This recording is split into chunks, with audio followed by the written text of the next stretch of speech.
Hello, everyone. Welcome to the Advancement Center and to the world of magic and miracles and more. It's great to be here. As always, I greet you with a smile,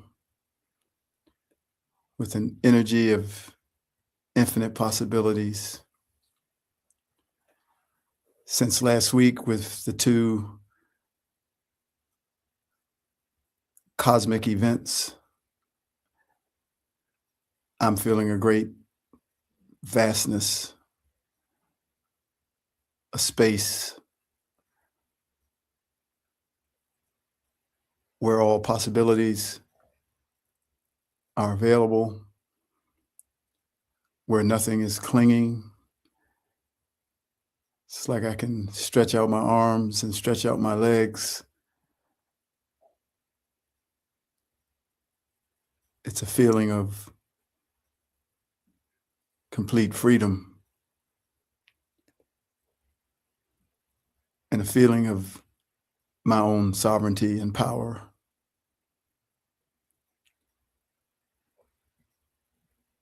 That's part of the transmission today,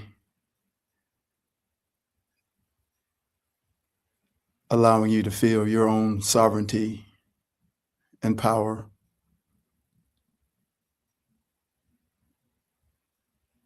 And to feel how you can see everything coming.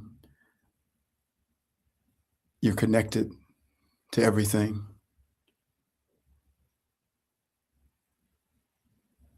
And the greatest beauty is in a smile and laughter.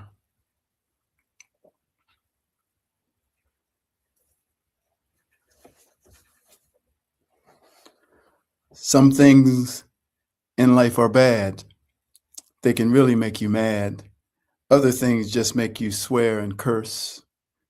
When you're chewing on life's gristle, don't grumble, give a whistle. And this will help things turn out for the best. Always look on the bright side of life. Always look on the right side of life. If life seems jolly rotten, there's something you've forgotten. And that's to laugh and smile and dance and sing. When you're feeling in the dumps, don't be silly chumps. Just purse your lips and whistle. That's the thing. And always look on the bright side of life. Always look on the right side of life. For life is quite absurd, and death's the final word. You must always face the curtain with a bow. Forget about your sin. Give the audience a grin. Enjoy it. It's your last chance anyhow. So always look on the bright side of life.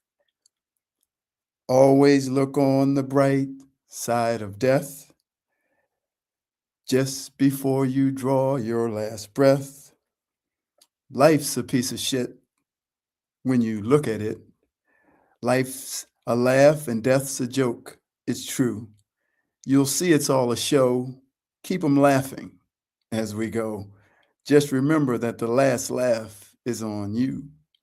So always look on the bright side of life. Always look on the right side of life. I mean, what have you got to lose? You know, you came from nothing, you're going back to nothing. What have you lost? Nothing. Always look on the right side of life. Cheer up, you old bugger. Come on, give us a grin. Always look on the right side of life. There you are. See, it's the end of the film. Incidentally, this record's available in the foyer. Some of us got to live as well, you know. Always look on the right side of life. Who do you think pays for all this rubbish? Always look on the bright side of life. They're not going to make their money back. You know, I told them, I said, Bernie, I said, they'll never make their money back. But always look on the bright side of life. Smile and laugh and sing and dance.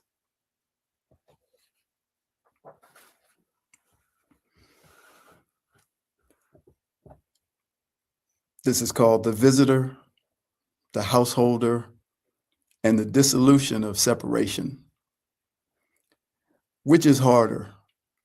The visitor having to live among those that are from the land that they are visiting and not being affected by their way of living, or the person that is home, changing their adherence from the way of the householder to the way of the visitor.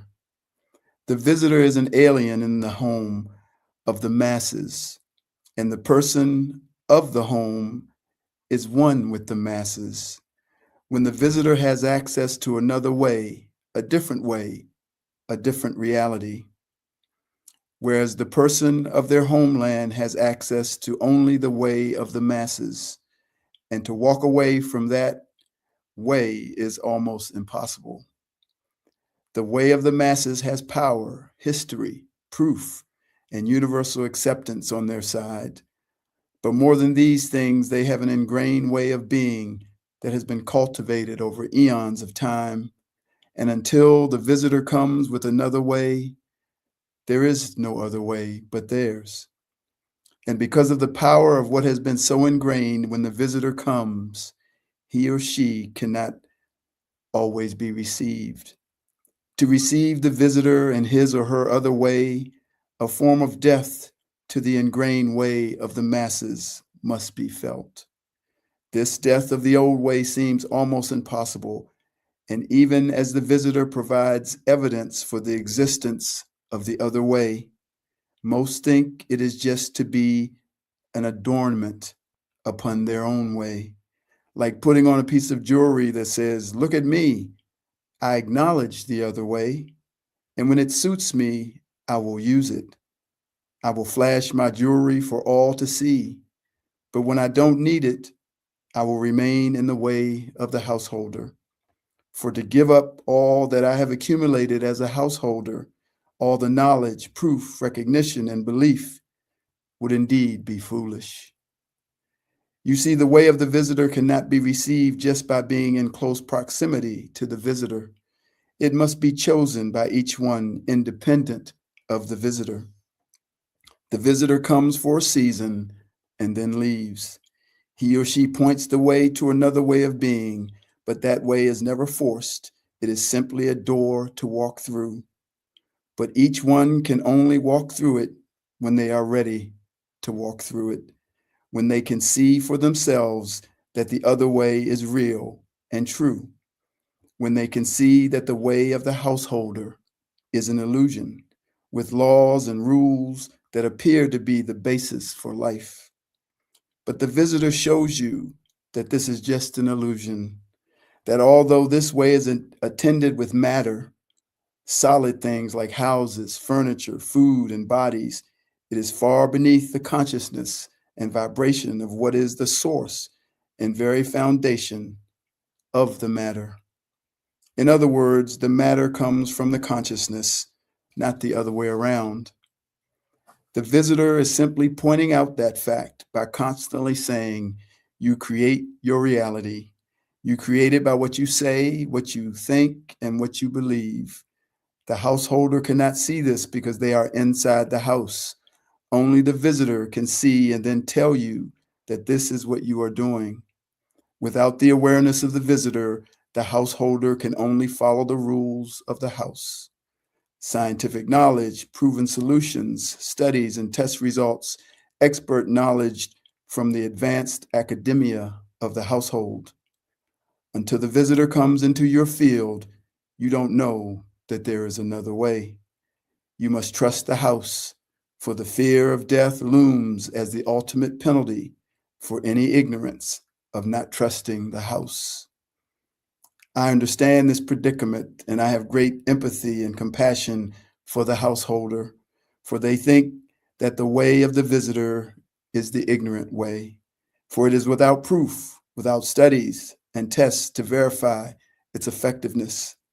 So the two continue along, the way of the householder and the way of the visitor. The choice is and will always be yours. And no matter which you choose, you can never do anything wrong. The visitor will continue to return and deliver the other way, for the visitor is patient beyond our understanding, long suffering beyond what would be tolerable, and loving beyond what would appear on the surface to be deserved. So, once again, there is great compassion and empathy for those who are not ready to choose the way of the visitor. Yet I tell you that it exists, and it is freedom like you've never known before. Within it lies the ending of fear. For once there, O death, where is your sting? O death, where is your sting? The two camps are those who have grown up with a trust of the house and those that have grown up with a distrust of the house. Both camps have had to deal with fear. Those that have grown up with a trust of the house have a harder time accepting the visitor, and those who have had a distrust have a slightly easier time. Each person has both the visitor and the householder within them, for no one is originally from here. So, in effect, the things that the visitor are telling us, we already know. But until we accept the other way that the visitor is reminding us of, we are living as a householder first and as a visitor second. Once we remember, that will switch and we will be the visitor to those around us who are still living as a householder. Until that wonderful moment when you remember and you lay down your affinity to the life of a householder, you will continue to reject the wisdom, love, and freedom that the visitor is delivering. Once you remember, you will enter the land of the new world, the land of Earthlandia, where everyone is living by the truth of the other way, and no one is no longer a visitor, but a sovereign resident of the new world, at home at last with all those who have chosen to live in the light of a different reality. An Earthlandian, a person of the heart that is at home with those that, like them, are no longer a visitor, but a householder in the new world. The visitor has come to all of us many times along our journey through our life as a human being, through our Creator, and through many channels that they have opened to send us messages through words, through sound, through any means necessary, up to and including sending the visitor in a human form. And we have all resisted for many different reasons. We can't see where we're still resisting because we can't see ourselves. It's like trying to see the back of your head without a mirror. So because the visitor is clearly a stranger, maybe it's not even resistance. We've been taught to not listen to strangers, stranger danger. So because the visitor is clearly a stranger who doesn't know the rules and laws of the land, doesn't know how things work here and how you have to go about living in this land, they are most times politely dismissed or impolitely ignored. Some think that over time they may be able to sway the visitor to the ways of the homeland, hoping that the visitor will see how things work here and abandon the reality and truth that they know. Certainly, the longer that the visitor is here, the more they can be influenced by the homeland and the householders and their systems of belief. The visitor always gets the signal when they have strayed too deeply into the homeland and its ways of doing things, and is immediately set on a path of its original nature and his or hers original purpose. So I marvel at both sides and the power that each has to be themselves. It's when they have to coexist that a conflict may arise, for it is the meeting of the two worlds, the two realities, the two ways of living and being that cannot fully come together until they step into the same world together. This is true of any two people or groups of people who interact with each other. There is a chasm that sits between that can't be traversed until the parties are ready. The visitor waits with great patience and love, knowing that at some point, without convincing, because convincing never works, that the householder will see this other way. And the householder, also with patience and love, sits and waits in the hopes that the visitor will see their way of living and being. We are so powerful, it is a marvel that anyone ever crosses the divide. We are each so magnificent as a unique, divine, infinite being with a power that has let us create our own reality. Every circumstance and every interaction we've brought into our life. We've brought the visitor into our life if he or she shows up, and we've kept them out of our life if he or she does not. Your interaction with a visitor and the outcome of that interaction is a part of a creation to serve your own growth and, more importantly, to assist in the advancement of humanity. We cannot always see how these things work, but they are certainly a part of a plan that must be played out to bring something forward for the advancement of all. The levels of these things are so vast. It's like a conspiracy that runs so deep, yet no one knows what the other people in the conspiracy are doing. In fact, no one even knows who is a part of the conspiracy. You must have top secret security clearance to even have been told that there is a conspiracy planned for humanity's advancement. But there is awareness, and each one can receive messages at any time that expand their awareness of the plan, if only for just a moment. As I have said before, we are all connected, and every moment is intimately tied to every other moment that has ever occurred in the recorded history of this planet's existence. We know that there is really no time and space, so the connections span eternity and beyond. They, like us, the connections, have never been born and can never die. So now we can see the simplicity of it all. Some have taken the role of the visitor and some have taken on the role of the householder, yet all are a part of the source itself, being divine, eternal, and infinite spirits, playing a part that they have created that is connected to the advancement of all humanity and Gaia herself. Our choice of roles is not personal, so do not take personally what the householder may do and say to or about you. And don't take personally what the visitor may do and say about you either. Come and stand where I am standing, above both the visitor and the householder, an observer of the plan, an observer of what each has created, including what we ourselves have created, and a being who is in complete non-reaction to all that has been created by all the magnificent beings who are a part of the source.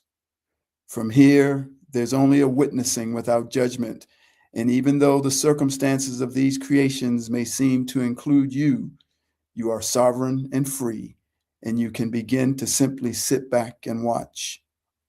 But this is impossible when you react, because when you react, your energy field attaches to the field that you are reacting to, and your power now belongs to the other to use. But when you simply observe from that place of sovereignty, that place of knowing that there is a bigger picture than what is being shown, you will have stepped fully into the power that has always been yours. This is a part of the dissolution that came with the Saturn-Neptune conjunct on February 20th, 2026. It seemed as if the physical structures that house the system might begin to dissolve, but what is coming from what I am being given to deliver is the dissolution of the reality of separation itself. The energy that powers the illusion, the frequency that has built the structures and the framework of the system. The visitor and the householder are one. The enlightened and the unenlightened are one. The awake and the asleep are one. The righteous and the unrighteous are one. All are one, and none have ever been separated. All have a part of a giant conspiracy, and it's only your reaction when it is void of love that keeps you engaged in your part of the conspiracy, which allows you to still feel suffering. Our reaction in fear, anger, and self righteousness fuels the continuation of separation and your part in it. It infuses your energy into its creation and grows. Remove your reaction without awareness and love from the equation, and the creations run out of gas and dies on the side of the road, gasping for your reactionary energy to start moving again. I did not grow up playing video games, but I would say that today we have leveled up. Every video game that was created was like a conspiracy, one level leading to a higher level, leading to the ultimate level of beating the game. It tests your skills, and when your skills reached a certain level, you could move up a level towards reaching the highest level and then winning the game. When I would hear the kids talking about beating the game, it was as if the game was a person, as if it had consciousness. And with each advancement in level, they spoke about an advancement in the awareness of the creation and its creator. This allowed the players to discover backdoor exits and cheats that the creator placed inside the game for those who begin to see and feel the creator's plan and purpose for completing the game. Ultimately, the players would not talk about getting more skill, but getting more awareness. Skill only took them so far. It was awareness that would break the system and crack the code. So once again, today we have leveled up. We have raised our level of awareness and seen into the mind of the creator, moving one step closer to beating the game that we helped create and chose to play.